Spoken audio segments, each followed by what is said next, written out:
In the first couple of weeks of the beta, we was in a post 5.3 state when it comes to how much XP you need to level, and everybody was abusing Grim Batol and just soloing it because it was broken. It was ridiculously fast. Well, we're in neither of those things now. So in a pre 5.3 state, when it comes to how much XP we do need per level, it's around 30% more than what it was in a post 5.3. So each level is going to take quite a long time. Which goes without saying, getting preparation right during the pre-patch to shave off as much time as possible between 85 and 90 is going to be a good thing if, and I say if, you're like me and you just want to get to 90 as quickly as possible to basically start doing your reputations, get gear, get ready for raid, maybe even level ults because you're going to be doing multiple raids when the raids eventually open. Now, before any of you take to the comments and just start going, oh my god bro, this is an advert. I mean, it basically is.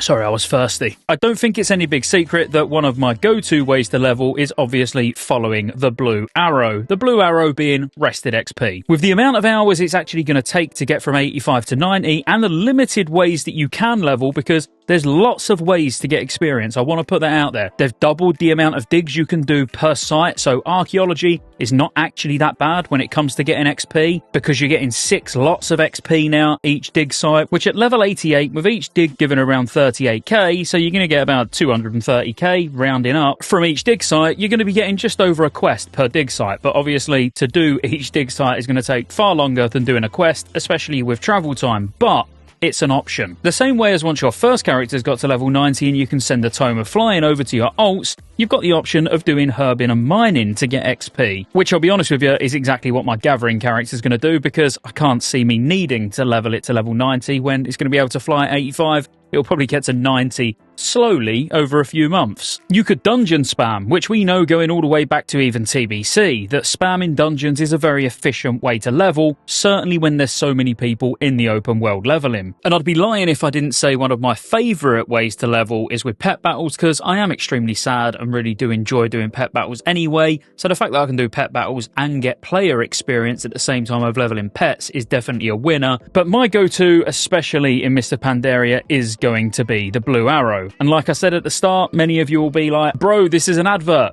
Well, I mean, yeah, it basically is, because the rested XP, Mr. Pandaria pre-orders are now open. I honestly think outside of finding broken spawns where you're just going to exploit your way to level 90 and then it will quickly get fixed or you'll get banned, I personally just think questing to level 90 and obviously doing the dungeon quests along the way as well, it's just going to be the fastest way to level.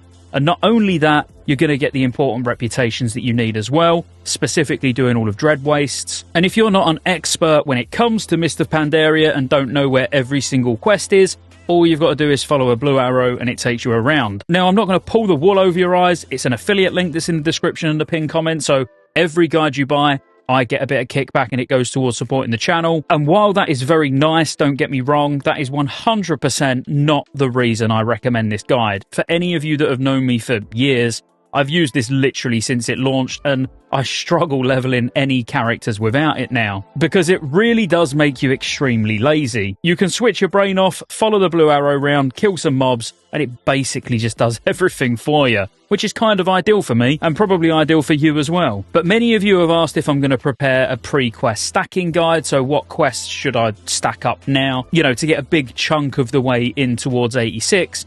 Well, like I've said on stream plenty of times when you've asked me this, there was no point doing it because I knew it was going to be part of the rested XP guide. So if you get the pre-order guide, so you've got it ready for Mr. Pandaria when it goes live, you're also going to get a bonus, which is the pre-quest stacking guide, which will give you the best 25 quests to stack up and hand in at launch, as well as any item drops that you can have in your bag ready and all of that jazz. The same thing they always do. Not only do you get the MoP guide, they've fully updated the 1 to 85 routes as well to make them quicker. The Panda starting zone is included in the guide as well, and they've even got reputation guides, which, I'll be honest with you, it's worth it just for that. Because once you hit level 90, they've got a daily reputation guide, so it will take you around doing the most efficient dailies to get rep, to unlock the vendors, to be able to get Valor rewards and all of that jazz. So, like, if you don't know about that, basically, it looks like Valor items are going to be gated behind reputation, so you might need friendly with one or honoured with another of specific reputations in MoP to then be able to spend your Valor points on items. So you can literally just select a reputation on rested XP,